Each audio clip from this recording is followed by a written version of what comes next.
د امازون ځنګل د نړۍ تر ټولو ستر ځنګل دی چې 5.5 میلیونه کیلومتره مربع مساحت لري.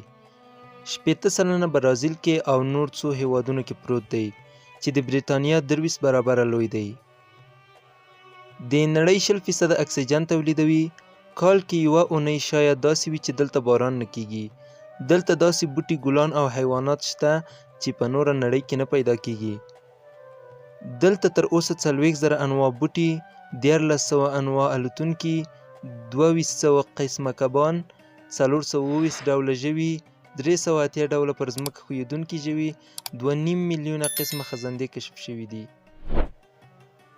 ګرین اناکونډا خطرناکترین مار دی چې 30 فوټه اوږد او 250 کیلو وزن لري. د دې ځنګل پاچاهان همدا دي. دا ماران کولی شي چې پړانګان هم ژوندي تیر کړي.